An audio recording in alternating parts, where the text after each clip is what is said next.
We have an incredible guest for you today. I cannot wait to have this conversation. This brother's been going crazy viral across multiple channels, probably more known for his first Soft White Underbelly interview. I said first because there was a follow-up recently on Vlad TV. Tens of millions of views. Incredible story. We got my guy, Johnny Chang, man. Hey, what's up, bro? Pleasure. Appreciate you being here, brother. Thank you for making the ride down San Fernando Valley. So it's a little bit of a trip. Yeah, definitely, but well worth it, man. Yeah, and we have some mutual friends in common, man. do, China Mac, shout Yes, out sir. China Mac. That's Shout the guy out right China there. Mac, for sure. We're gonna have China Mac on soon. Zach, can you turn him up a little bit? He's a little more quiet than I am. And which is great though, because the way you tell your story, bro, and just the stoic nature of it, it's amazing, man. Thank you, brother. So there's a whole lot I want to talk to you about. Obviously, the viral sensation, obviously, everything that's changing now for you. You sharing the gospel so boldly and so clearly, so simply, articulating it with metaphors and the apple seed and all that. Like your brain, the way your brain works is so cool. And you got a YouTube channel of your own. Yes. But before we get into all of that, man, like let's just for folks who don't know your story, let's go back to the beginning. Where's your family originally from, and where were you born? So I was born in San Gabriel Valley, LA area, and my parents are actually from Korea, but ethnically they're Chinese. Okay. Traditionally they're Korean, right? Okay. So they were brought up in Korea, but my grandparents originally are from northern China, fled the communist regime as everybody was in China, just going everywhere. Mm-hmm. We ended up they ended up in South Korea. Okay, so they were in South Korea. Yes. And then from South Korea, they came to California first? Yes. Okay. Yes, they did. They landed in Monterey Park, actually Koreatown first, and then shot down to like East LA, Monterey Park. They moved more east. Yeah. So me and my family came out as refugees. I was 6 when we came to America from Azerbaijan, Baku. It's just north of Iran. Yeah. But we came because there was a war and the pogroms of Baku and all this gnarly stuff. What was the process of them coming? Like, how does that work for other folks who immigrate? Like, what was it? They just saved up their money and just like, we're moving to America? Or how does that work? Yeah, usually you have one person. So my uncle, my third uncle, which is my dad's older brother, he actually had he lived in Cerritos at the time and kind of got everything set up for my dad and my mom to come over. Okay. And how old were they? They were, I think my dad was 33, 34. My mom was 28, something like that. Okay, so they were young. Yeah. Yeah, my parents were about the same age. We came over, I was 6. And they come over, so you guys are ethnically Chinese, but came from South Korea. Did they speak English? They didn't speak English when they got here. They actually learned how to speak English here. But they're both, my dad speaks Korean and Mandarin. My mom also Korean and Mandarin. Very cool. Yeah. And how long until you were born? I think they were here for about 1.5 years or 2, Okay. and then I was born. And then siblings? I have an older brother. Okay, Yeah. was he born back there? Yeah, no, he was born here as well. He was born here as Yes. well. Okay. So what is your upbringing like? Like you're growing up. The immigrant thing is always interesting, man, especially in communities that have Americans. Like I remember coming in them, they were like, "Oh, you guys are commies," like because Azerbaijan was a part of the Soviet Union. Right. So I'm like fresh. I don't know, like what is communism? Like what do we even? I didn't even know there was beef like that. Right. You know. So what is your experience in terms of just growing up? Were you immersed in your own culture in terms of like all your friends and family and everyone you were around was Chinese, or was it like a mixed group of people that you're growing up around? It was actually mixed. It was, people who are from the San Gabriel Valley know this. It's 50% Asian, 50% Hispanic. Back then, it was more Hispanic. Over the years, more Asians started immigrating in. But it was like Chinese, Vietnamese, and Hispanics, Mexican, Salvadorian, etc. So it was straight culture shock, bro. That's the first time we learned about bullying. That's the first time we learned about gang culture, just a lot of drugs, alcohol, all that stuff.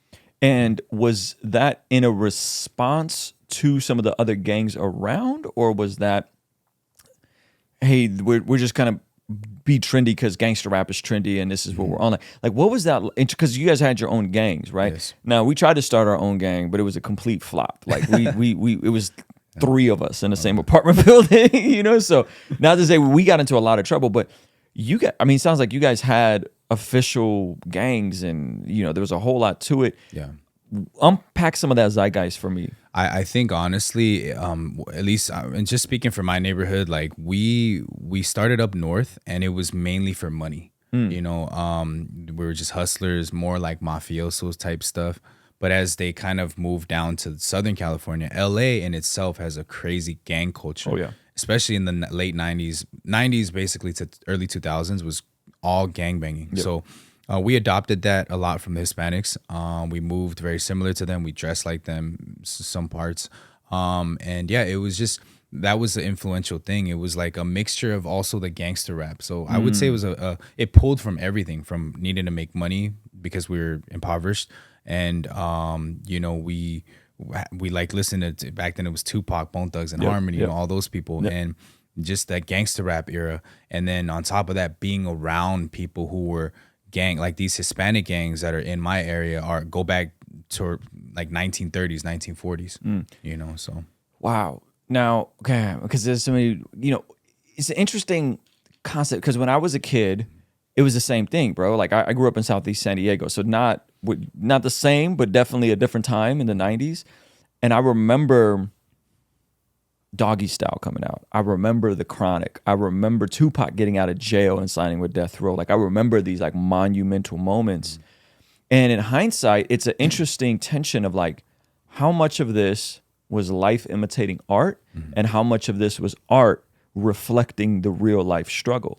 Right. And so if you had to take an assessment, do you think that gangster rap hurt impoverished areas where folks are growing up on Section 8? Or do you think it was just a reflection and then it just becomes a feedback loop? Like we are this, so we listen to this, that makes us like this more, and we stay like, you know what I mean? You know, I that's such a tough question because for me personally, like I remember when we didn't do drugs, so Asians didn't do a lot of drugs. So what would amp us up to go do drive-bys and stuff like that was gangster rap. It was almost like putting us in a trend. So I can say it kind of both sides, where it's the art also reflecting, but also it's really hard to say. But for me personally, in my personal experience, I feel like the rap influenced a lot because everyone at that time, late 90s, early 2000s, 90s even, all the way up, it was just like everyone was gangbanging. Everyone had that look. Everyone had that feel. Like even kids in the math club, like nerds, like had that, you know, Cortez's, Chucks, you know,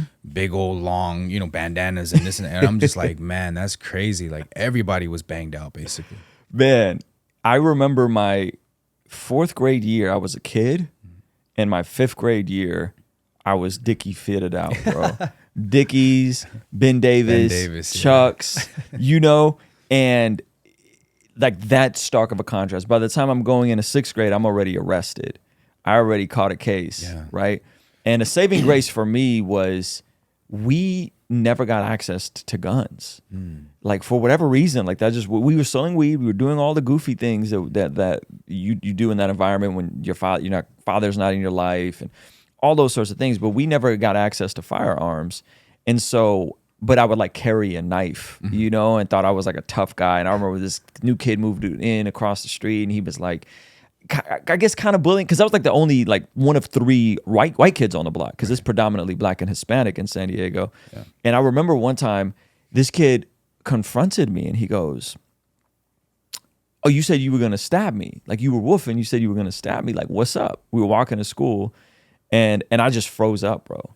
I just froze up. And I had the knife on me. And I didn't go through with it. And there was something in me that just like I couldn't turn up all the way.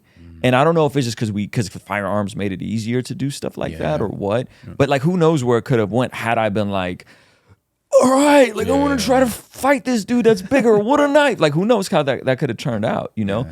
In your situation, it really went left, you know? And was it the access to firearms and that whole thing that you think that kind of like got you guys revved up to do the drive-bys and all this stuff? I think it was just the influence in the area. You know, I don't know how the politics and how Southeast San Diego programmed. I know it's pretty hood, you know, the way that the San Gabriel Valley was, it was very racially divided. And, you know, I remember people would just beat up other people based off of their race. And like this went back and forth. Asians did it to Mexicans. There were some of the homies who, you know, also hopped in the cars just hunting for them. And then it also went the other way, you know? So when it was like that, there was a lot of turmoil. And I feel like it's because a lot of the people who grow up in Hispanic households and Chinese households, they don't have that love. Like Hispanics have that like machismo, like macho man type of thing. I don't tell my son I love you type of stuff. And Asians have the same thing. I never heard I love you from my parents. So, and my dad was an alcoholic. So he would beat on me. And it was that rage, that kind of, I guess, that trauma as a kid that really propelled me to just go left on everything. And, you know, being in a gang, it kind of nurtures that mindset of like impulsiveness, right? Like you just do whatever you do, whatever comes to you. You're angry, fight. You want to rob somebody, rob somebody. You want to shoot somebody, shoot somebody. Like it's literally, you don't have time to process anything. You're just like, go, go, go. Do you think the machismo and the lack of showing love with Hispanic, Asian families, I would say Russian families, Armenian families, same. Like even the word "I love you" in Russian is a much more romantic word than like if I were to tell my son I love him in Russian, it would just sound like I'm saying it to a, you know what I mean? Like it's just weird. Do you think that that everything you just described, which I relate to, is a byproduct of the immigrant survival mentality, or do you think these are just things embedded in our culture because we come from, you know, I come from communism, you know, same thing for you. What do you think that is? I think it is actually something that's part of the culture. You know, I think you know, you're gonna do the things that you've seen, right? It's a generational thing. And I know my grandparents never told my parents I love you. And you know, that they just kind of like copy and paste type of parenting where it's like, okay, well, you know, my dad did this, I turned out okay, so I don't have a manual, I'm just gonna do that. And it was just passed down. And at the core of everything, there was just no exchange. You know, I believe that there was no exchange of emotion, there was no exchange of like any hearts. It was more just like, do what I say and that's it. So of course, you know, that caused rebellion, that caused, well, I always have to do what you say, I can't do what I want. And I just hit the streets after that. Yeah. Yeah. And so your dad, you said, is an alcoholic. What's your relationship like with your mom as a kid? As a kid, I was also very resentful towards her because I felt like she kind of allowed a lot of these things to happen, you know, but now that I'm older, I understand that she had to choose, according to our culture, her husband, who she's supposed to serve and love and, you know, and choose over everything and put above everything, be very submissive. And then she was stuck in between choosing us too, which are her kids, to provide for her kids, you know. So I get it now, but back then I would be like, why would you allow these things to happen? But I realized it wasn't really something my mom had any control over, actually. Yeah. And so when did it really start going left for you in terms of self-destructive behavior as a kid? When I was about 11 to 12 years old. Okay. And what was that? Do you remember that fork in the road moment? Do you remember when it was like, it's on, like I'm turning up? Yeah. It started from stealing. You know, I was like a straight kleptomaniac. I was sharing this with China Mac, and he was saying the same thing. You know, we would start stealing just petty stuff, and then it got to the point where it built up this confidence that, okay, I'm not getting caught. I don't have to listen to my parents, and I feel like I can do better than my parents. So even though I was 11, 12 years old, and then after that, I started to hang out with gang members.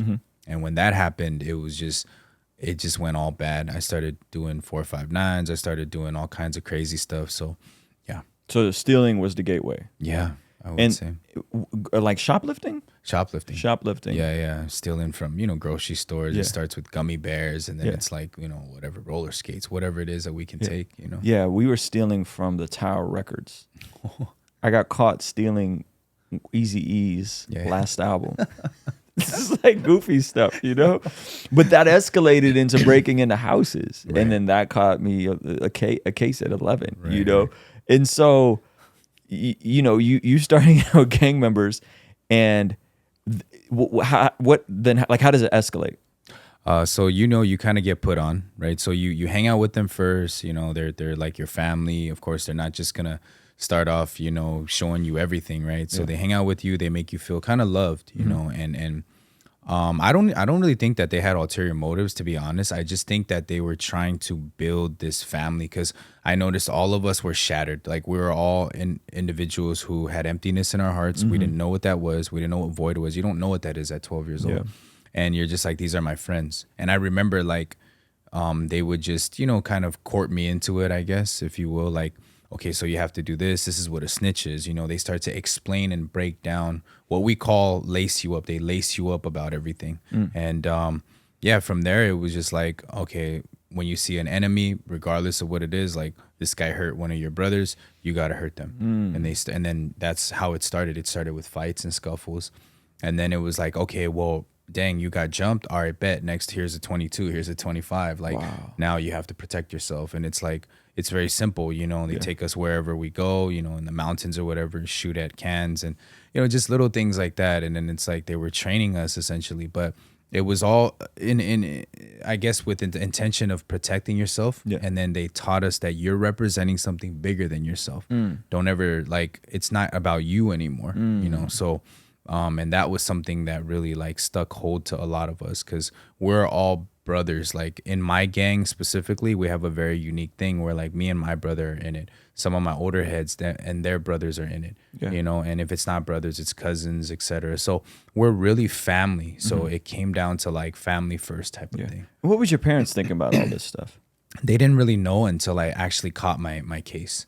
Okay. They didn't know. They were like, because I would wear one thing to clothes, and then I would stash clothes, or like have my friends bring it, and I would wear the gear after that, Ben Davis, or red and black flannels and Cortezes and this and that. So they didn't know. I kind of kept it from them. And then when I got arrested, they were like, "Do you know what your son is part of?" And they're like, "No, he's a good kid. Like, what do you know what I mean?" And yeah, my mother was pretty shocked when she got the call to go to the. I didn't go to juvie. I went to like a holding facility, and long story short, we were breaking into a house because our gang leader was in jail. He was older, and we were trying to get bail money because his baby mama was messing with a new dude and was setting him up. And so I'm the smallest one caught in the window of the bathroom.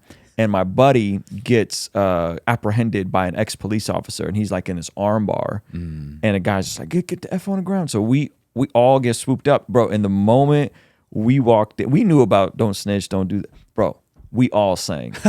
This is what happened. You know what I mean, bro? Like, right away. And I'm like, yo, I'm not built for this life. Like, I'm not built for this, man. And so we all tell the story, and they separate us in different holding rooms. We all tell the story right away, and they were older. So the other two kids were like I'm in 6th grade. They're like in high school, or like 8th grade, 9th grade, high school. So they got like long probation and like a probation officer. I ended up just getting something like unsupervised probation for 6 months and like some community service because I was the youngest one. Right. And my mom got the call, and she still brings it up till this day, bro. Like, we were driving back from San Diego, and she was like, "That's where I had to go to pick you up from the thing." It's embarrassing to look back as a kid, and be like, "Yo, what was I on?" But when you process it and you hear other people go through similar things, right? Then you go, okay, well, I understand the frame of mind that people are in when they make these decisions, especially when there's a family element. Yeah. You guys are blood family, cousins and brothers who are getting jumped by other groups, ethnic groups. Yeah. We were just bad kids. Seems like there was a practical utility to what you guys were going through, Absolutely. And the older guys, how much older were they than you? So you're 11, 12, you come around these guys. How much older are they? The older cats, like, we had real OGs, so like probably 20, maybe 10 years older. Yeah. And we had generations too. Like, there's older homies, there's big homies. Older ones were like maybe 5 years older than us. And where are they getting their cues in terms of the structure for how this is working in the gang and all that kind of stuff? I mean, it comes from, it's just the higher ups, basically. Just the higher ups. So they have a hierarchy of sorts. And so then you guys are, it goes from robbing and stealing to fighting and defending yourself. And then from that, it escalates to, okay, well, now these are your enemies. Was there ever an explanation of why you have beef with this gang or that gang? Or was it just like, they don't like our kind, therefore when we see them, it's on sight? No, it was just more of like, there was explanations. Okay, this is what happened between these two, and it trickled down to that, and they did. They did explain it. Yeah, my OGs were very thorough. Actually, they explained like why we got into it. Yeah, and we're more of a defensive unit, so like we have to kind of think about that, and so they would explain everything. Okay, and then what leads up to you catching your first case, and how old were you when that happened? So I was 12 years old. I was only 3 months in the gang, and I ended up catching my first case, which was initially a robbery and kidnapping, but they dumbed it down, luckily, to a dissuading a witness for the benefit of a gang. It was a group of us.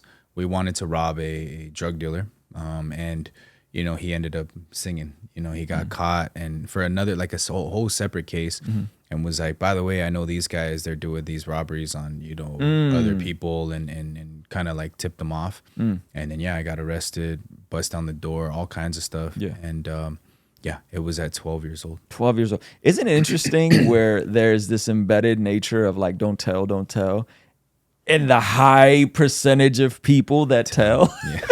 It's like, crazy, bro. It makes no sense, man.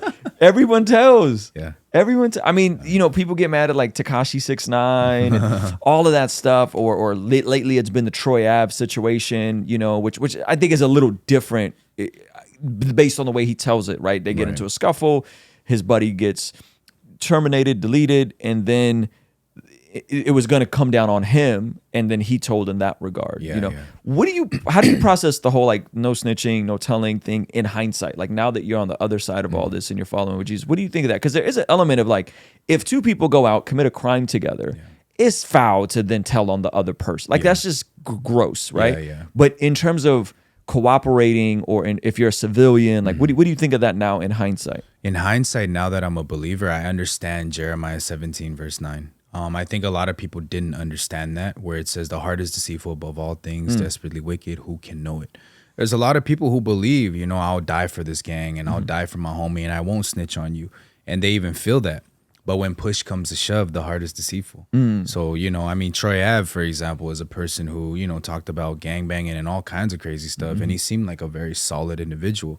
From what I hear, his name is the block that he's from, right? Troy Ave. So, but the fact that once the pressure was put on him, he changed, So in my heart, it's actually normal now. Back then, it was just foreign. Like, you don't snitch. Yeah. And people really were dying over things like that. They will hunt you down, at least my neighborhood. Yeah. And, but the fact that, people are doing it, seeing it in hindsight, like it just, to me, proves that the Bible is true. Like, the Bible is real. Yeah. Do you think that, specifically with the Troy Ave thing, do you think that was way outside of the lines of I guess the persona? Like, do you think it was incongruent with the image he was putting out there?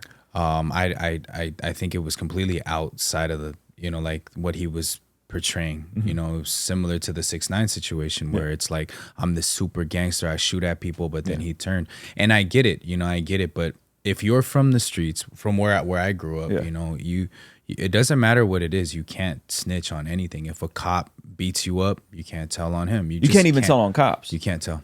Whoa. Yeah. So where I'm from, like, you just don't, you never talk about those types of things. You never like, if you really about it, because what we thought was like, if a person snitches and then say they do murder somebody or whatever, then they get caught for it, then they could mess around and beat the case. And then now there's no, you know what I mean? Like, they can go into witness protection, they can do whatever it is, like they can like run away and we wouldn't be able to get to them type of thing. So, the mentality was, no, it's fine. Like, we forgive them and then hold court on the streets, basically. Whoa, okay. Yeah, so it's not something that, is really, I get it. There's times where people are like, well, I didn't do this, I didn't do that. Oh, I was just a driver. Like, regardless, the OGs, if you have actual OGs, they will explain that to you. No matter what, like, this is something that you have to go down for, basically. What do you think of the theory that the whole no snitching thing came from police culture? Because they would never, if they were to rough somebody up, they would never tell on themselves or hold each other accountable. And then that kind of bled into the streets. I never actually heard of that. Okay. Yeah. But if that's the case, that kind of makes sense. Yeah. You know, but I just think it was just a way to, again, you know, putting it back on the Bible. It's like people don't want their, I guess, the negative images and the bad things to come out. So if they don't snitch, they're able to stay in the dark, essentially. Right. You know what I mean? Right. So yeah. But if someone's a civilian and there's no street element, like I got no, you know what I mean? I got a couple buddies that are like reformed trying to figure it out, but I have no, and someone, you know, robs me or drives or whatever, right? That then isn't extended to civilians, right? Exactly. Yeah. It's completely separate. Civilians are civilians. They're going to do that. That's the normal thing to do when you have an issue. You call law enforcement when something goes down as a civilian, right? But not as when you're in life, right? Because you're signing up for that, right? You know what you're getting into. You know you're doing things and stuff like that. So that's kind of the street element. Yeah. You know.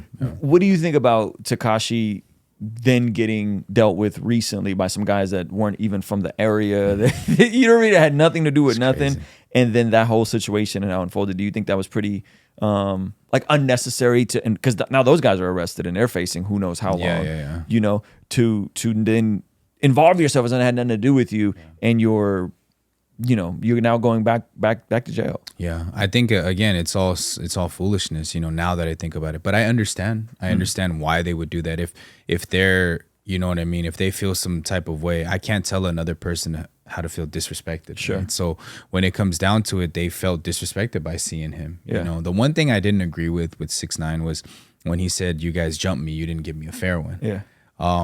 The funny thing is, if you're a snitch, you don't give people fair ones either. You know what I mean? So it's like, how can you ask for? Why would I give you a fair one? Yeah, the whole point of of you know what I mean is because it wasn't fair. Exactly. Dang, that's crazy. So going back to your story, you get hit with this kidnapping charge, and I think a lot of folks don't know, like, because I don't know if the laws changed or what, but like these definitions of kidnapping, trafficking, they're not like, I got you tied up in a trunk. It's not. That's not what that means. You know, can you unpack like why that was considered quote unquote kidnapping?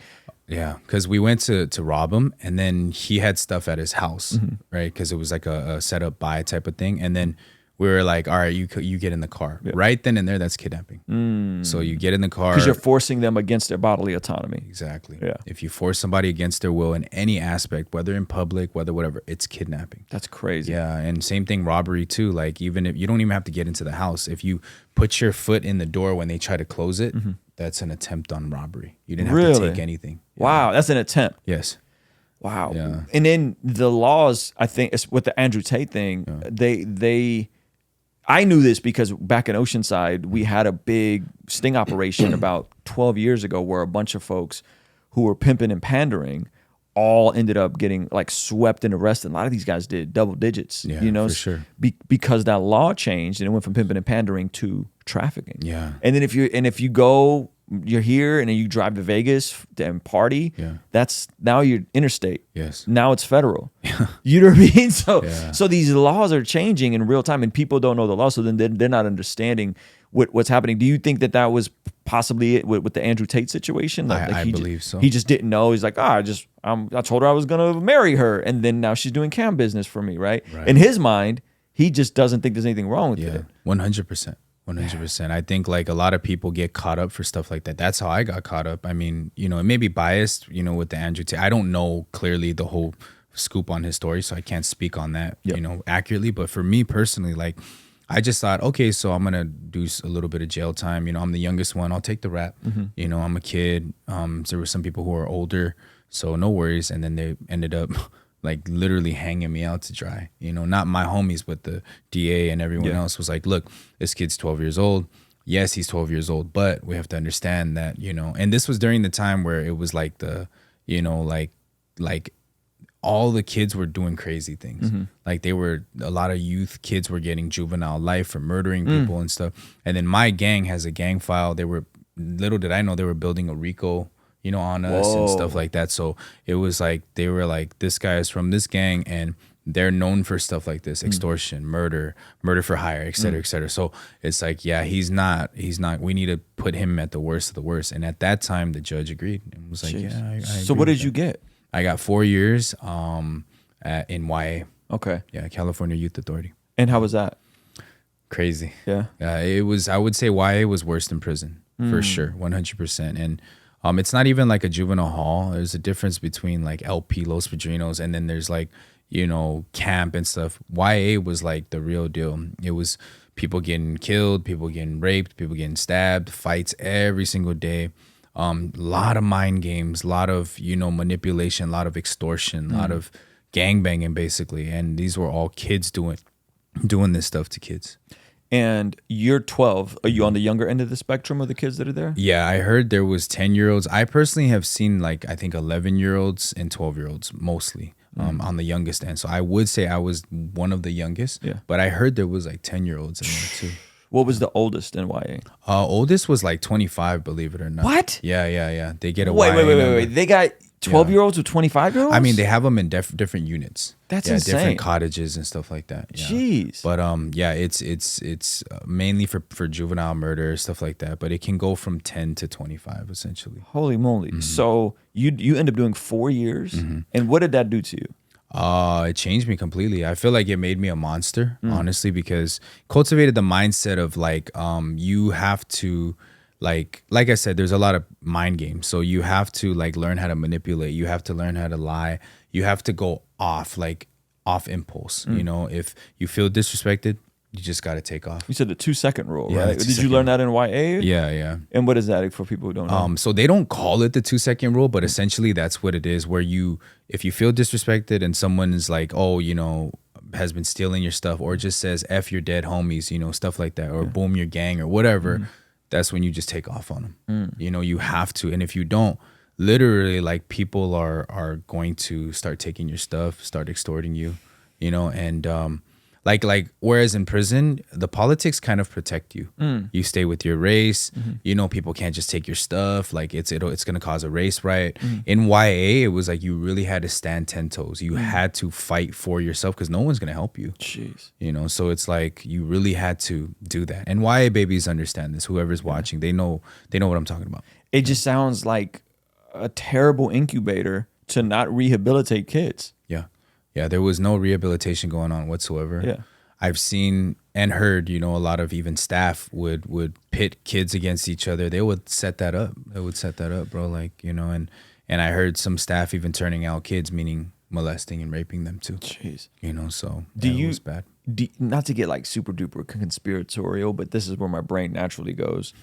Do you think that some of this is by design? Do you think that do you think it's incompetence of like, we're just terrible at running youth prisons to rehabilitate kids that actually could have a shot at life, and they're just stupid? Like the people that run these things are just dumb and incompetent? Or do you think there's something more sinister of like, these kids will eventually plug into the prison pipeline, and then there's free labor involved because, you know, the 13th Amendment isn't applicable to folks that are in prison if you're a fourth waiver, all these different things that like long term don't just take away people's freedom, but create a cog in a wheel system where they're actually producing stuff. Now, I don't know if it's a net positive of what they're producing value in terms of like the jobs they do in prison, or if it costs more to house them than it does to what they produce for these, you know, companies. You know, again, not to get super conspiratorial, what do you think of that when I'd like just kind of throw that at you? I mean, I think like partially probably that's true. There has to be some of that element in there. From my personal experience, I just feel like these people were just judgmental. They were there to not even babysit, but just to make our lives like miserable. I think they were going through a lot of things, you know, in their households, similar to how cops go through a lot of things. They have to uphold this law, but then they're dealing with all kinds of people. You know, it's a hard job for everybody, you know, so work is work regardless. And especially if you're at this place where it's like, man, these kids are just ruthless, you know? So they were already judging us off the bat. Like, okay, if you're here, you're worst of the worst. So that's how we're going to treat you. You know, it doesn't matter if, you took a rap for your homie. It doesn't matter if, you know, you were molested and whatever, you did all this crazy stuff as a kid. Like, they don't care about that. They're just like, you're here. That's what you are. You're a YA number. And, you know, I'm here to just probably not try. They're not purposely trying to make your life like a living hell, but because they know that you're probably not going to learn, you're this young, you're stabbing people, you're fighting and conforming, then they're just like, well, this is how we have to, you want to act like an animal, we're going to have to treat you like that. you know. Was there any mental health resources? No, that's the crazy thing about YA. I don't remember anybody even. I mean, I would just remember people being like claustrophobic and, you know, stuff like that. And they wouldn't care. You know, they would say things like, you're in a cottage, you're not even in a cell. Like there just was no help whatsoever. And I don't remember anything of anger management and you know, any of that stuff. Not where I was at. I was in Nellis YA, which is really crazy. So, I mean, I don't remember. What about chaplains, pastors? I do remember like chaplains being able to come in. I do remember some, like fathers, like priests or whatever. They would kind of come in. I don't really, but I don't remember. I mean, again, this is when I was 12, you know, and I don't remember that. I just remember all the fighting. I remember a lot of negative things about YA.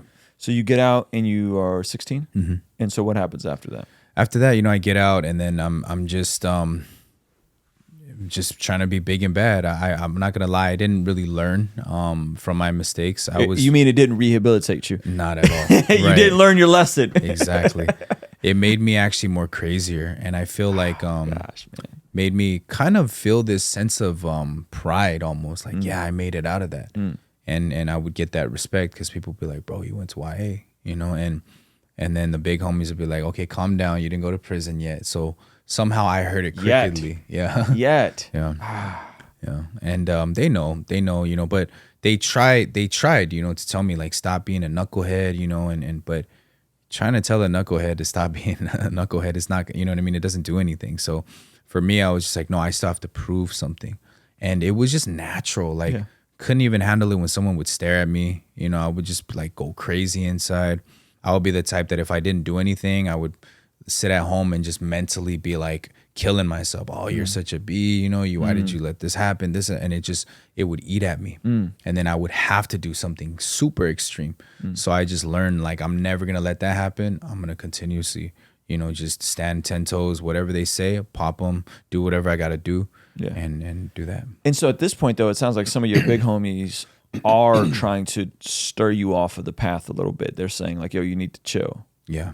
Yeah. Cause, you know, at the end of the day, like we're all family. It comes down to that, you know, and, you know, they understand I guess where I'm going, you know, and the path that I'm going, cause they were on that path, you know, and they still felt a sense of like, I got to look out for the little homies. I got to look out for the little bros, you know, but, it's always like that. You're young. You're just like, I'm not going to hear you guys out. Like I gotta bump my head, you know, I gotta stumble a little bit. So yeah, I never listened to them. Yeah. You know, I remember when I had gotten in trouble the first time and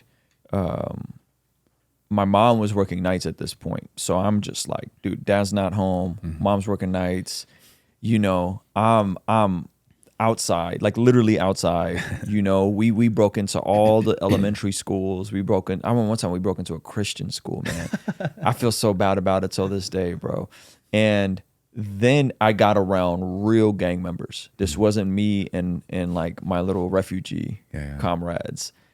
Real gang members, like dudes from, you know, Lincoln Park Bloods, dudes from Crip Set, and I would hang out with them at night. And I remember vividly, man, it was one night and they sent me home, bro.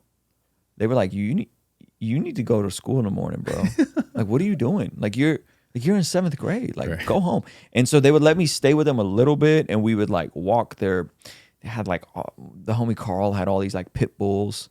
And I actually want to see how Carl's doing. Carl was an interesting guy. He had one eye and he would have all these pit bulls. And one night, me and the other homie who we would hang out went and walked the pit bulls for him because Carl was doing something, and we brought the dogs back, and then the dogs got up the next morning or that night, fought, and one killed the other one.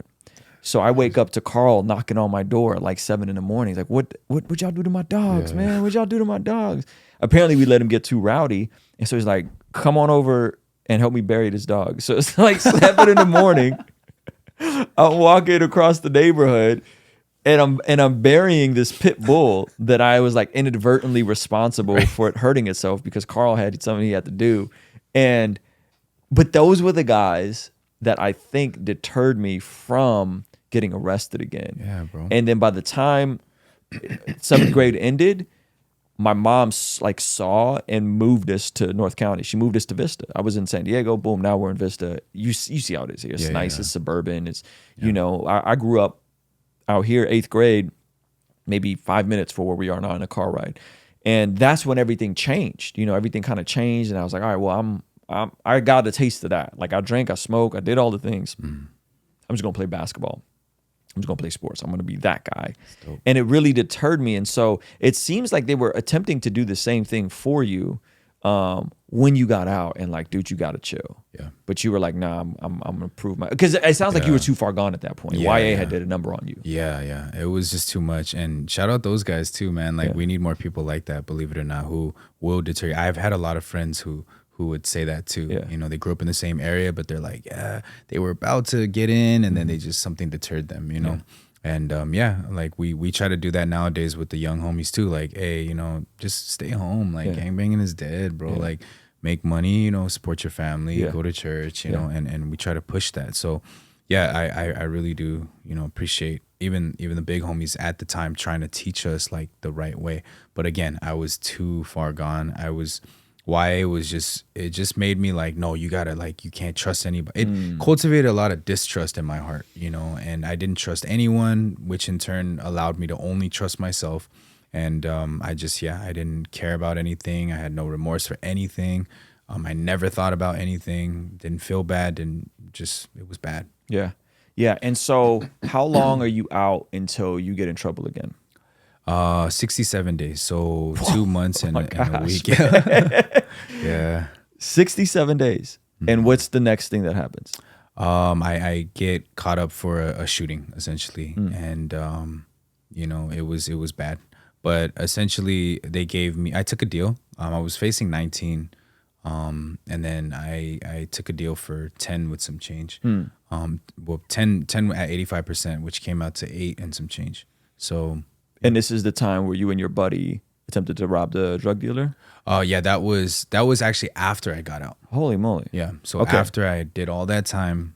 So you catch a shooting charge at 16. Yes. And you go in for 10 years. Yes. I get tried as an adult at that time. They pulled up the YA stuff. It was like, look at this kid. We told you guys, and this was in Pomona Court, which was very well known for like, the judge is like, they have a gang problem out there. So any gang members, they get like a pretty much 99% conviction rate. You know what I mean? So we took a deal. And I ended up doing 8 years and some change. Wow. 8 years. And where are you at throughout those 8 years? So I'm all around, Los Angeles County. I mean, all around the California, right? So I even ended up going to Mississippi during the prison reform, which was when Arnold Schwarzenegger was governor. He was making California a lifer prison only. So everyone who was a lifer would stay in California. Everybody else who had even 20 years, 25, they would be going to other places, Oklahoma, Arizona, Mississippi. I was in Mississippi. So yeah, I mean, it was mainly California prison, CDC, they call it, California Department of Corrections, and then out there in Mississippi too. Wow. And you do 8 years. And so then by the time you get out, you're what, 24 at this point? Yeah. And okay, so what was how different was going from YA to prison? Super different. YA again was all gangbanging. It was really a solo type of thing. They would call it like fighting the car, right? You had to fight a lot. And then prison was just all politics. It was like, you are this way, it don't matter if he's in this gang, you guys got to squash it right there and keep it respectful. You may not have to squash it, you may still have some animosity, but you have to keep it respectful. And we move as a unit because it was really race against race. It was, Hispanics against blacks, whites against blacks, whatever. Like, it was just crazy. So it was a numbers game at that point. And I didn't know how to program in the first year. It was just too hard for me because I was like still on that gang tip type of thing. But and I would say it's because I was immature. I was 16 years old, going on 17, and I didn't know what was going on. Yeah. But after, they started to lace me up, teach me about the politics, that I can't just walk over here and these microwaves belong to this and these shower heads belong to that and this phone belongs to this. Like, it was just, you get in that routine and it becomes second nature for you. Yeah. I've had a couple of friends that have gone to prison, and they talk about the politics and how the politics are different in California prisons than anywhere else. 100%. And then this idea of programming, right? Can you unpack like some of the politics into programming? Programming is just your routine essentially, and you know it involves like there's individual routines that people do, but we all move as a unit, right? So some people work out, different races, I can't speak on them, but for our people, they basically work out. You know, you wake up at a set time. You know, if you want to go to class, go to work, you can do those things, but you essentially have to kind of move as a unit. Yeah. And then are you getting any nuggets of the gospel at that point? Is there any chaplains, any church stuff happening? There was, but again, when you're in prison, it's really looked down upon to go to church because, you know, it's kind of like a weakness, sign of weakness type of thing. But there was chaplains. There was, I remember like Mormons going in there, Presbyterians. I mean, just different denominations, I guess, if you will. There was also Catholics in there. But again, a lot of it just, it didn't really resonate with me at that time. Yeah. And so, but you weren't exposed to the gospel yet at that time. I kind of knew. I think we had a cellie. I had a cellie who kind of was giving up his life to God, so he would kind of share. But I would just ask him questions, you know, like, well, if there's a God, why do babies die? You know, like just, and he couldn't answer it. All the Christian questions. Exactly. Which is so crazy because that's naturally part of us. You know, but anyway, so I was asking him that, and he wouldn't answer that. Oh, so if I'm about to die and I confess and I don't confess this sin, am I gonna go to you know? And anyway, so yeah, he wasn't able to answer it. And then I had studied. I wanted to become Muslim, actually, Islam a little bit. I had a cellie who was straight full on like Islam, wore all that, you know, whatever, grew his beard, everything. So with him, we would do daily scriptural like studies, I guess, if you will. And yeah. Did the programming create an outlet for disciplines on the other side? And I asked that because there's a guy from out here. We actually went to the same high school. His name's Wes Watson, and he kind of is known for this like motivational fitness content. I don't know if you're familiar with Wes Watson. Yeah, I am. Yeah. And so in his paradigm, programming was the pathway for once he got out to go, okay, I'm going to program and discipline myself, my mind, discipline your mind, discipline my body.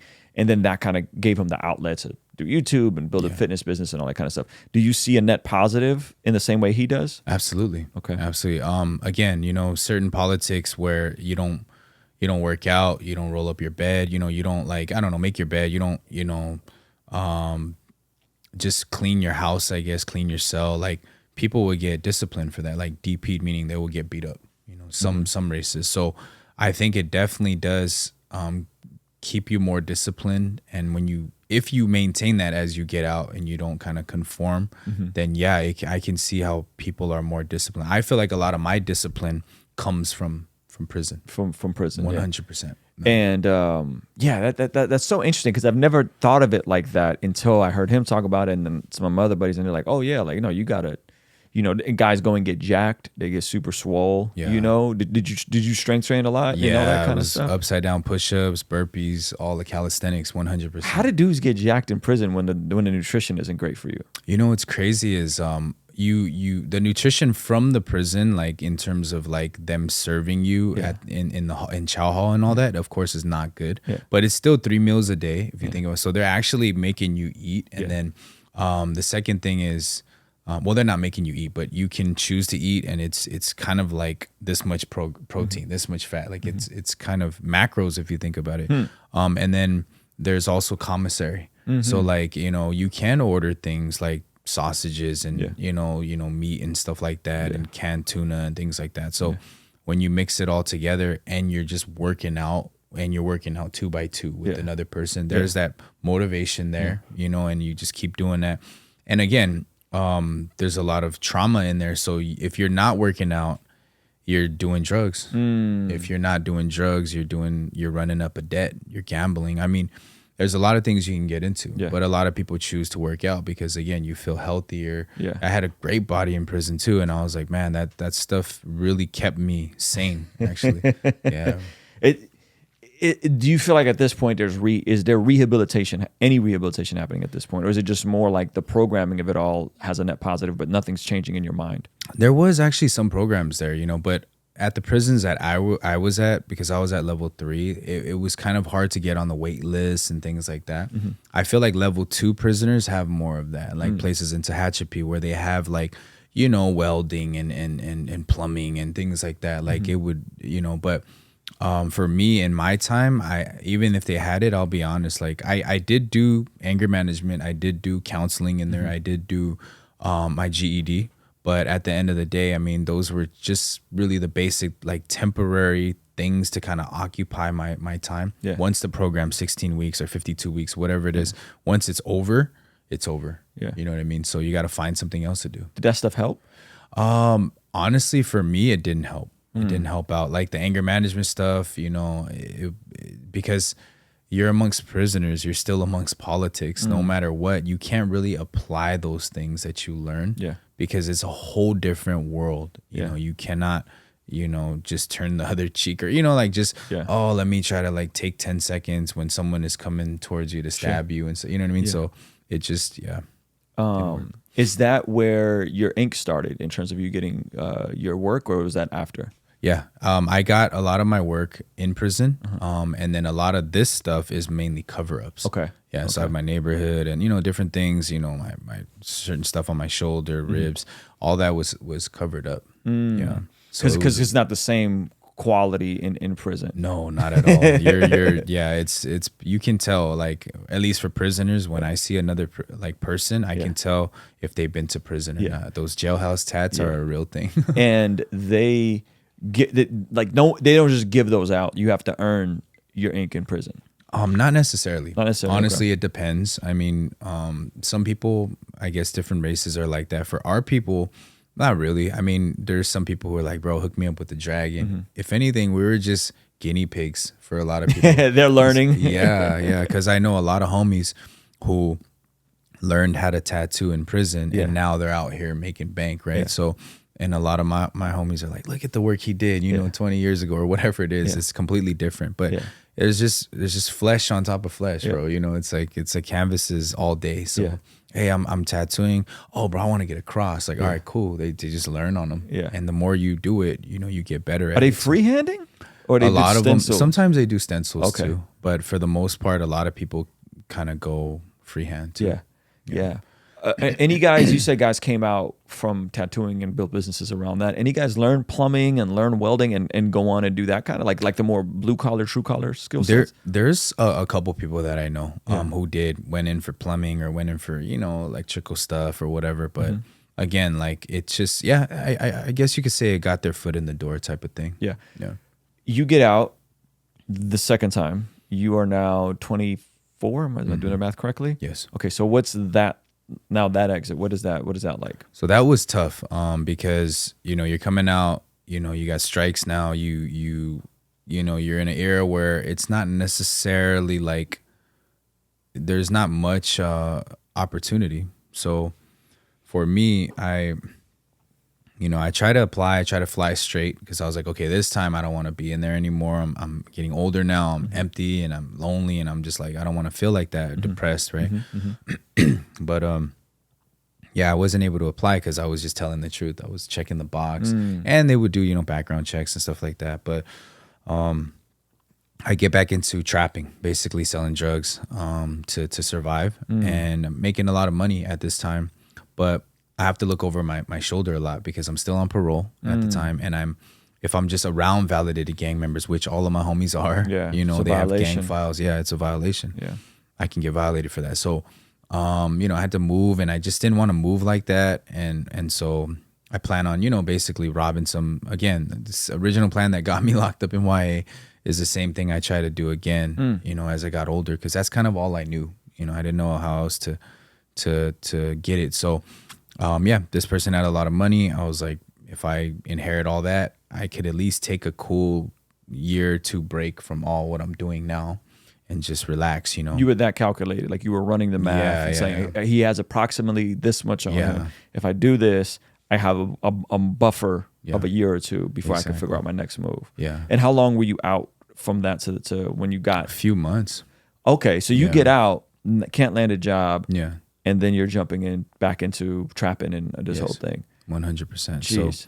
yeah, and then once I do that, I mean, you know, it's just like, you know, that happened where my friend ended up dying essentially because of that as a result, which kind of like shook me. And then after that, another friend of mine ended up committing suicide in jail, Yeah. county jail. And you shared this on the Soft White Underbelly Yeah, story yeah. in terms of like you guys were both going to get this drug dealer, and your friend stepped in front of you on the opposite side that you were supposed to go on. Yes. And then he ends up losing his life. Yes. And what did that moment? You have to be in shock. And so what did you leave? Like what happened after that? No, I stayed. You stayed. I froze. I felt like I couldn't leave him. You know what I mean? So yeah, I ended up getting, you know, he was sent to the hospital. I was basically questioned, you know, all this other stuff. Yeah. But essentially, yeah, I froze. A mix of emotion, anger, frustration, confusion, shocked, and just frozen. So yeah, it was bad. So they get you because you have firearms, and they just pieced it together. Like, oh, this is what you guys were about to do. Like, No, they didn't. They never pieced any of that together. No. It was just more like, because the person who shot left, right? Okay, right. So obviously, and he was never caught. So I didn't say anything. Again, it comes to that no snitching mentality where I was like, I don't know what happened. We just got shot up. Yeah. They're like, okay. You know, and then it was just like, we're gonna take a report. Oh, I'm sorry, I'm not gonna give a report. I don't know. Jeez. Like, wait, what? What do you don't know? You don't know? I don't know. Yeah. I was pulling up and this dude got shot. By the time I was pulling up, I just seen them shoot, and that was it. I didn't see anything else. But what I'm saying is they didn't search and find firearms on you guys? No, I didn't on him. The homie, like, to be honest, you know, I don't want to go too into detail, but I basically took everything and stashed everything. Okay. Yeah. So you were thinking of like, Of course. Wow. Yeah. Because While being in shock and seeing that. yeah. Gosh, man. Because that's the one thing. I mean, it was like, okay, honestly, I didn't think he was gonna die, to be real with Okay. you know, and but then I was kind of like, you know, he did get shot, you know, so Yeah. I'm like, dang, and yeah, then when he started convulsing and making this sound, I was like, oh, it's over for him for sure. Yeah. And you said he passed at the hospital? He passed right there. Oh, you did actually. pass. Yeah, but Gosh, then man. they still, yeah. yeah. So at this point, you're 24. You're out a couple of months, and what happens next? So after that, you know, like I said, my friend ends up sending me this letter in code, of course, basically like he's gonna do himself, you know, and 3 days after that, it does happen, you know, and then I have another friend who actually, you know, who was shot car-to-car shooting, innocent civilian. He was a real good kid. He was one of the kids who I was like, don't join. Yeah. You know, just he's like, all right, man, I'm gonna try to, like, he was working at Taco Bell. You know, he was trying to like get his old thing together. He was a young homie. Yeah. He got smoked. So after that, I'm like, man, there's like so much death around the corner. Like, what's going on? And for the first time in my life, I started to feel like my time was limited. I was like, okay, I'm gonna die soon. I already know it, and it's gonna come. And there's nothing, like, I just felt this overwhelming of there's nothing you can do to stop it. Yeah.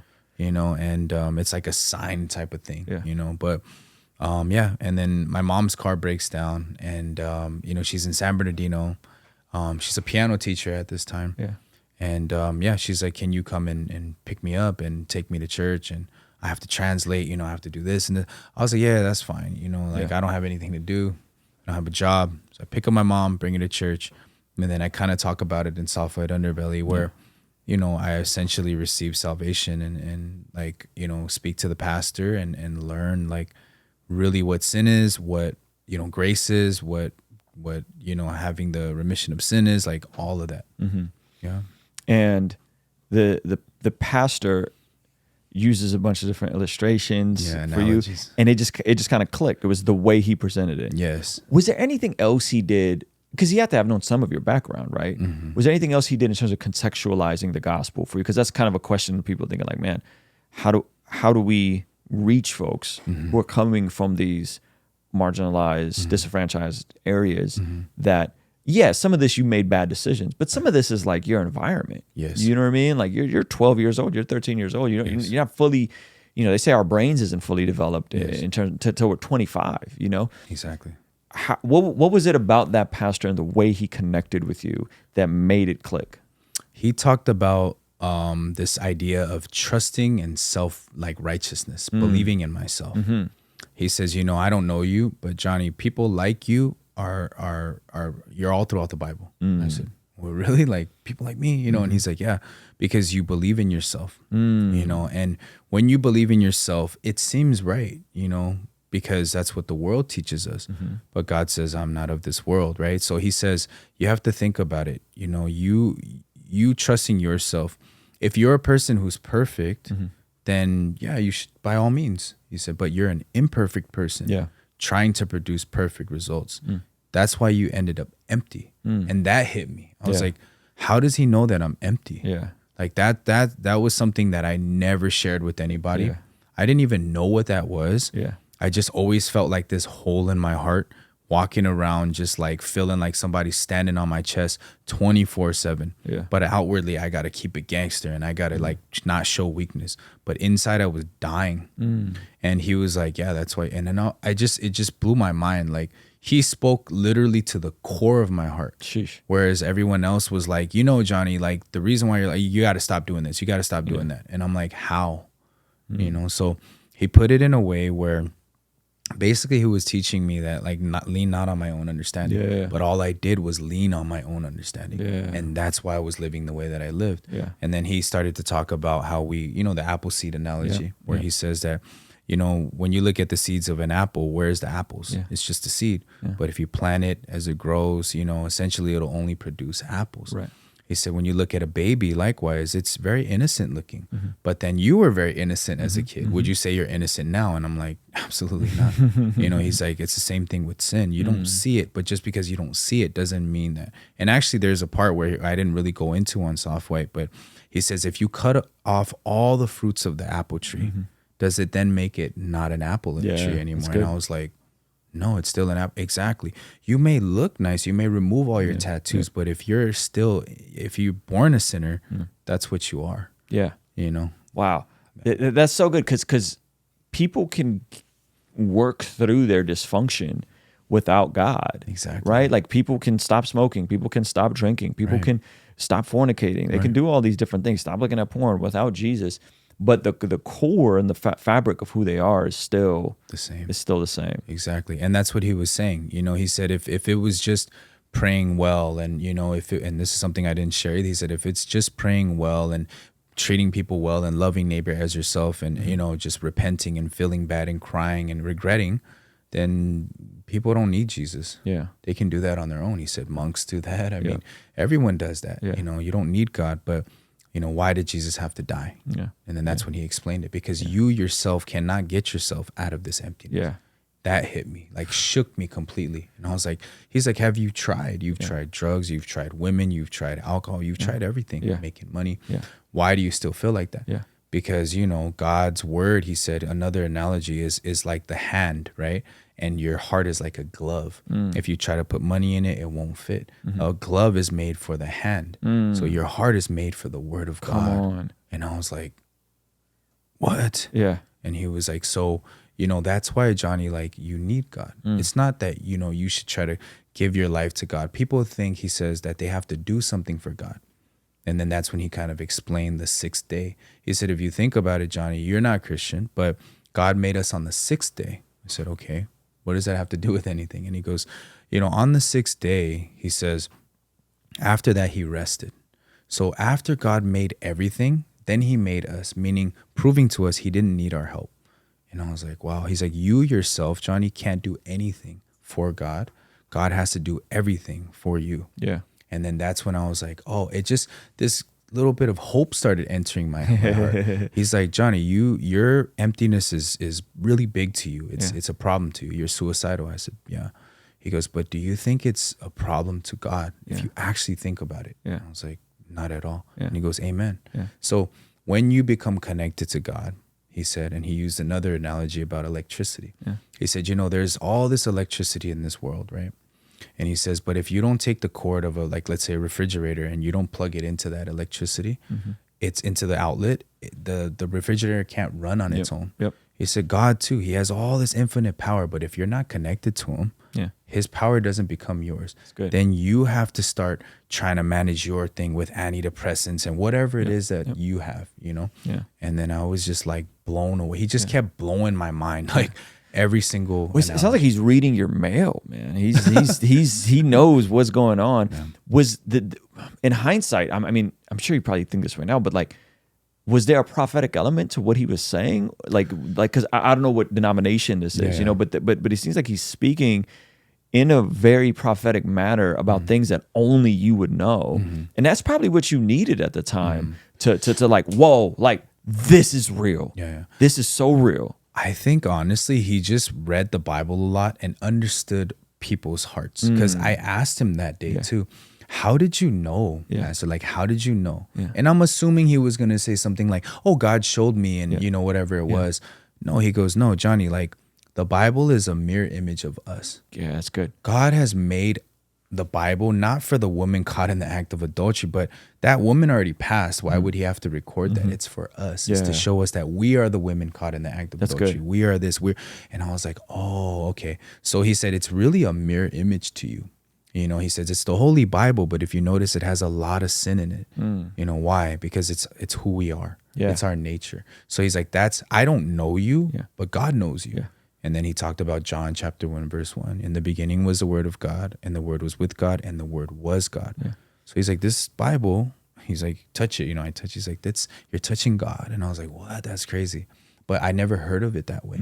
You know. So yeah, he didn't say anything about, you know, prophesy or anything like that. He was just more like, the Word of God knows you, and it says in Genesis 6:5, Jeremiah 17 verse 9, like all these different verses of who you are and why you shouldn't trust yourself, and that's why you have to trust in God and Jesus. You know? And the way you put that eloquently was that you think that is often the root of the deeper sin, right? The external sin is, well, you're violent, or you did this, or you did that, right? But the deeper sin is ultimately trusting in your ways and not trusting in God's ways. Amen. So I talk about that a lot because how I put it is a symptom of sin. So, you know, like anger, frustration, you know, murder, all of that is, it has to link back up to the sin, which is, you know, unbelief, right? Like, if I'm a person who God is saying, okay, Johnny, go left, and then I'm like, no, I don't think so, I'm going to go right, then I can't follow God. Right there, that unbelief starts to trickle into sin. You know what I mean? So it's like a virus, you know, it's like cancer. I talked about it, you know, a little bit, but Pastor told me that sin is like cancer. If you start losing your hair and you start losing weight, well, if you wear a wig and you start fattening up, it doesn't get rid of the cancer, right? But that's what people are doing every day. Oh, I'm watching porn, I need to stop doing that. Oh, I'm angry, I need to like control myself. No. You have to get rid of the thing that causes all of that, which is sin. And that's when he preached the gospel to me. And so you give your life to Jesus, and how old are you at this point? I am, it's what, a year, so about 25 and a half. So 25 and a half. And how does your life change then? Because I'm assuming there was still a sanctification process to all of this, because this is a couple years ago now. What happens after that? So after that, Pastor tells me, you know, Johnny, it's a good thing if you were to kind of come to church more often. He says that, right? I love how is he speaking Mandarin to you? Or is it English? He's actually speaking Korean to a translator, and the translator is telling me. Whoa! Yeah, so it's not even directly to me, bro. Because here I'm trying to visualize this, and I'm like, yo, is this in English? And so he says, say how you said that again, because I'm going to use this line on some family members. He said it may be a good idea for you to start coming to church more often. He said word for word, I think it would be a good idea, and my hope is for you to come more often. And I said, okay. He said, but think about it. You know, please think about it, because the way you led your life, Johnny, and the way that God will lead your life, it's going to be completely different. And that's my hope for you. Wow. That's what he said. Wow. And then I just felt like peaceful. Like I felt hopeful when he was saying, not because he used the word hope, but I was like, you know what? Like the fact that I just met you and the fact that you pretty much dissected everything inside of my heart and pulled it out in front of me for me to see, I was able to say that, I was able to realize that this man leading my life is better than me leading my own life. Yeah. Right. So I was like, okay, and he was like, really? And I was like, yeah, I mean, when are your services? And then he was like, Wednesdays, Sundays, Fridays, we have regional meeting, this and that. And I was like, okay, cool. I'll try. And then for like the first few months, I was going to them, and I really felt different. He was breaking everything down. He was talking about the Good Samaritan. He was talking about all these different biblical stories and tying it into how it represents us, and I was just like shocked, so I was learning. But again, at this time, my friends were also trying to hang out. I still had a really bad relationship with my father. I didn't talk to him. Yeah. So one day pastor asks me, Johnny, how is your relationship with your dad now? I'm like, I still don't talk to him. He's like, but you should, if you think about it, you should apologize to him. And, it kind of goes through that, and I'm like, apologize to my dad. Like, what the heck? Like he should apologize to me. Yeah. I didn't ask to be born. He had a responsibility to treat me well and provide for me and this and that. And that the thing that shook me inside was he said, you're right, Johnny. You're right that your father was an alcoholic. You're right that he beat you. You're right that you didn't have a good household. It was traumatic, this and that. But because of that, you're also miserable. And then I was like, that's true. When you go out, you see other families who are hugging on their, kids hugging their dads, and you're also envious of that, right? So, for me, I would say, and then he gave me another analogy, when people go to war, basically, people fight, it's because two sides, opposing sides, think that they're right. But when one side surrenders or becomes wrong, that's when peace can start to come and heal. And he also used analogy of war, when two countries are fighting, the roads are broken, the people suffer, everyone around suffers. But when one side's like, okay, I'm done, I give up, then they can start rebuilding the roads. They can start, rebuilding families and economy and all that. Yeah. So he was teaching me that. And so you take your dad out to lunch, you call him, you guys go out to lunch, and what happens in that time? So I take him out to eat pho, Vietnamese food. And it's just awkward. We sit there and I'm just like, oh, this guy, like. Are him and your mom together at this point? They're still together. Wow. Yeah. So my mom, she was like a champion, man. She has to be praying for him and all of this 100%, as well, right? 100%. And he was still doing his thing, being an alcoholic and, whatever. But so we get there and I just tell him like, Dad, I'm sorry, I'm sorry for being a bad son. I'm sorry that I didn't turn out the way you were. And, I brought shame to the family. And my dad starts crying. Like he pauses and he just starts crying and crying, crying. And then he kind of finally gathers himself. And then he tells me, no, son, I'm sorry. Jeez. I'm sorry for being a bad father. I didn't know, what you were going through. I'm also sorry for that I couldn't control my drinking. I'm sorry that, you were getting bullied and I wasn't there for you to help you and be a protector and all of that, So I'm over here now bawling my eyes out. He's bawling his eyes out. We start holding each other. Probably a little awkward scene at the Vietnamese restaurant. Yeah, everyone was looking at us, One, because we're crying, and number two, Asians don't show that type of emotion, So, and it was just, it was a beautiful thing, bro. Yeah. And so that reconciliation flowed out of the reconciliation you had with God. And it reminds me of that verse, I think it's in 2 Corinthians, where he says, you are now ministers of reconciliation, Amen. Reconciling the world Amen. Back to God the same Amen. Way God, right? Like Amen. It's like we're representatives of that. Yeah. And you're experiencing that with your family. Amen. Amen. Yeah. And through that, my father really changed a lot. And he was like, okay, Johnny's not carrying a gun anymore. He's not doing drugs anymore. He's definitely not getting violated. He's respectful to the POs. And what's going on? So he asked my mom, what's going on with him? Yeah. So you're not even sharing Jesus with him. You're literally just like, I just want to be reconciled. Yeah, because I talked to the pastor. I said, look, pastor, I feel like I should share with him the gospel now. And he goes, you don't have to do that. I said, what do you mean? He said, because I know like people like your father. He says, they probably hate the church and, like in this. And I was like, yeah, my dad hates the church. He's had really bad experiences with it. And so he told him, all you have to do is show him how happy you are. And that will pique his interest. And I was like, okay. He's like, just talk to your father about how happy you are. and don't manufacture the happiness. Really be happy. If you're not happy about it, don't talk to him about it. Yeah. Just keep it as it is. God will work. I believe that. And I was like, okay, cool. So I would tell him, Dad, I'm really happy. Like, you want to go to this, football game? Or he's like, yeah, let's do it. And I would kind of share my heart with him. And then the amazing thing is he would started to realize, and his testimony, part of his testimony when he talks about it to other people is me. He's like, my son was more happier than I was, and I don't know how that's even possible. I didn't live half of a hard life that my son did, but he was much more happier.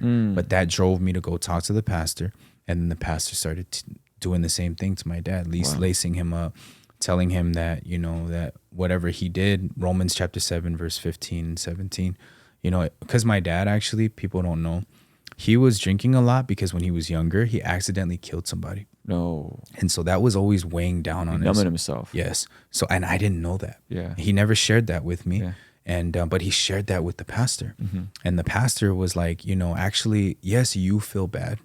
Yes, of course, you were driving that day. Maybe you messed up or whatever, but actually it wasn't you who did that. And he's like, no, pastor, I did that. That was me, and he goes, no, if you think about it, you trusted yourself. If you look at Romans chapter 7, verse 15, it says, for the things that I do not understand. For the things that I want to do, I don't do. And the things that I hate, that I do. Yeah. So he said, did you want to kill this person? No, you just went out to party, got a little drunk, and you're just going to go home. Yeah. But you ended up doing that. Why? Because you believed in yourself, It's good. And then he said, Romans 7:17, therefore it is no longer I who do it, but the sin that dwells in me. So he's like, what's doing it? And it clicked to my dad. Oh, it's the sin, So he's like, you have to get rid of the sin, and then preach the gospel. I had a tumultuous relationship with my mother and my father because I found out later that my mother kind of kept me from my father. And because I confronted my dad. So your temperament was much more Christ-aligned. Like mine was like, like I knew we had to talk about it, and we were in a better place decades later. And I'm coming around, and I just kind of pull him to the side one day, and it's like, what happened? Like, where were you? What? Because my dad got remarried and lived 5-10 minutes from me, but like wouldn't really see me like that. And he had a whole new family, and so I grew up without him, and then he moves away to Poway and further. So when I asked him what happened, he was like, well, me and your mom were coming to America. We were going to start fresh. We were already almost divorced back in Baku. He was working in Moscow, so there was all this tension going back and forth on their marriage. The pogroms break out, so he has to stay there permanently, can't come home. We're more fair-skinned because we don't look Armenian. We stayed back in Baku and kind of blended in. And he basically goes on to tell me like, hey, do you remember when we came here, you found these letters with kissy marks on them, lipstick kissy marks on them, and you brought them to me, and you thought that your mom was writing them for me, but really she was writing them for her boyfriend back in Baku. That's crazy. And he said that was the straw that broke the camel's back. And then after, like, I left because we were supposed to have a clean slate, she was still talking to this dude. And then he's like, and then she like basically would prevent me from seeing you. She would say, I'm not your son, all this stuff. I'm not your, he's not your son, yada, yada, yada. And so like the flashback of that moment came. And then I kind of went through this weird season of like resentment towards my mom. And, I think that there's a supernatural thing, again, in the ways of God, where honor your mother and father. You know what I mean? Like that's clear as day. Like there's a specific way God wants us to deal with our parents. And bro, a couple years ago, like literally a week before the pandemic and everything shut down, me and my mom didn't talk. She needed both of her hips replaced. And because she couldn't really walk well, she was still working. She fell and she broke her shoulder. Like really, really, really bad break. And so she was forced to call me because she couldn't call anybody else. Right. So I had to like step in, take her to the emergency room, get her insurance. She didn't have insurance. The house was crazy. Bro, it was bad. And so in that process, man, my mom ended up getting her shoulder fixed, getting both of her hips fixed so she can like walk now, got off of alcohol because of that. And our relationship is 100 times better. My relationship with my dad is 100 times better. But dude, there was something in the spiritual that unlocked once I reconciled and honored my mother and father, that I can, it's hard to even put words into, you know, but there was something that happened. So I relate to your story so much, man, in terms of that reconciliation. I wish I was more diplomatic and polite and Christ-like in the way I handled it, you know, but we're in a really, really cool place. And I know my dad like admires me a lot now, and it's dope, man. That's amazing. Yeah. What happens after that? Like, how do you adjust to this new life and like career, job, like what comes after that? I know you're married, you have a family now. Can you share a little bit about that? Yeah. So essentially I, just continue moving forward with the gospel. I would ask pastor everything. Should I get this job? Should I do this? Should I do that? And, he was kind of sharing with me that, it's okay. I am that braking system for you, if you will, so when I followed him, like I noticed my life was getting better. The job, he taught me this one thing, which I think blew my mind. He said, you need to have the mentality to work a lot and gain a little. And I was like, so he was teaching me how to serve without actually telling me serve people. Yeah. Right. And he said, because there's a lot of people who have this mentality of work a little to gain a lot. And what we call those people scam artists, right? He says, nobody wants people like that around. But Johnny, your job is to gain the hearts of people. So if you're a hard worker, everyone wants that around. Yeah. You know what I mean? So he was teaching me because I was like, I'm too good I still had that pride. I'm making 30, 40,000 a month back then. I don't want to be making anything less than 10 G's a month, but he told me, no, it's okay. As you work with God, he will align and provide everything for you. So yeah, I start to, just follow his guidance. Literally everything he was saying, I kind of just gave to him, which is something that's scary and a lot of people can't do, you know, because it's like, but I just naturally for me, I saw that God had taken all of my strength out of myself to trust in myself. And that's when I was able to experience the work of God, because God does the job of just stripping everyone of their own strength, of their own righteousness, and then emptying them out completely so he can pour himself into them, right? So for me, I start, working. I just get like a little 9-to-5 type of job.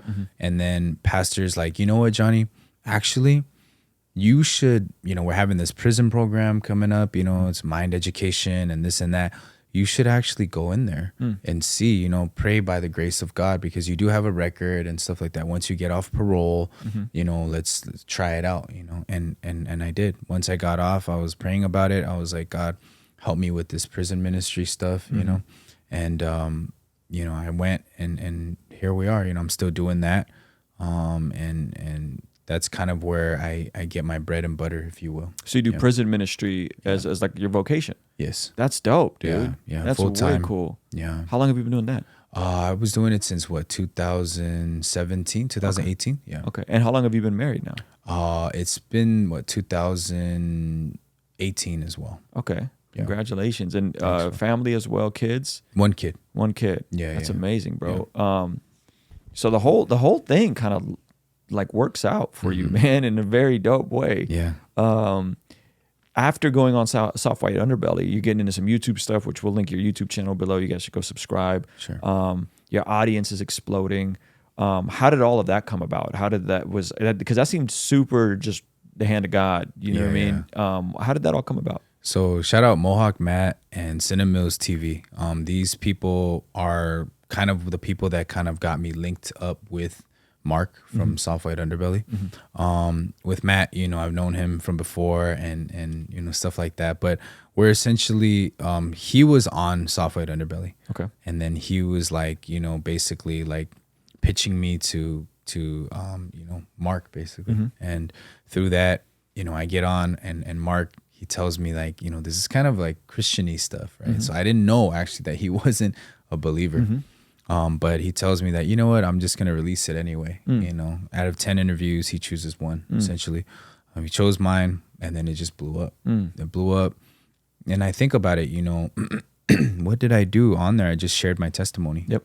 So it was beautiful, man. The way that you just came on and just unapologetically shared. Yeah, bro. It was crazy. And he told me too, Mark was like, unanimously, like the comments were positive. I'm not a person who really tries to read comments, but he said that, and it was just amazing. I just did a follow-up with him. It's out now as well. But essentially he wanted to kind of understand like where I got this peace and like forgiveness inside of my heart, you know, and yeah, now we talk and that's so cool, man. Yeah, it's amazing. And his platform is really interesting. He's had a couple Christians on there before, but that was definitely the first one that came across my radar. Folks was like, yo, you guys should check this guy out. You gotta check this guy. And then I check it out, and I remember watching it, and then I saw some other podcast you were on. That's I think that when I reached out to you, and then I hit China Mac, and I was like, yo, have you familiar with this cat? And then I go to his Instagram, and like I go to your Instagram, and I go a couple down. I'm like, oh, y'all already did the Mac Eats episode, you know? And I'm like, bro, that's such a trip, you know? So Softwire Underbelly blows up. Your YouTube channel is taking off. Your Instagram's taking off. Everything is going amazing. Yeah. Are we going to be getting more content from you? Absolutely. Come on. Absolutely. So right now I'm also getting kind of like they're flying me out to do guest speaking and stuff like that at different churches.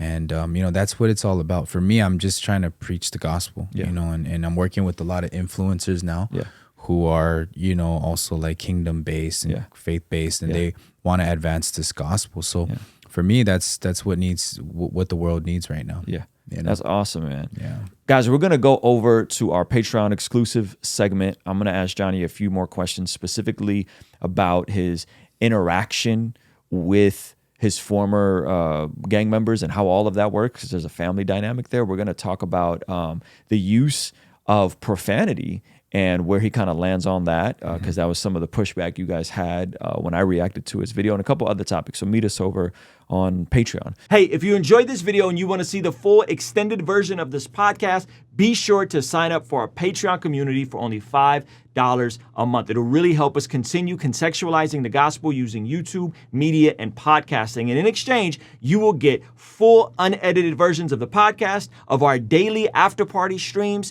a discount for our merch store, and exclusive access to our private Discord server. It's only $5 a month. The link for Patreon is in the description of this video, as well as the pinned comment below. Again, hit the link in the description, sign up now, and I'll see you over there, all right? Peace.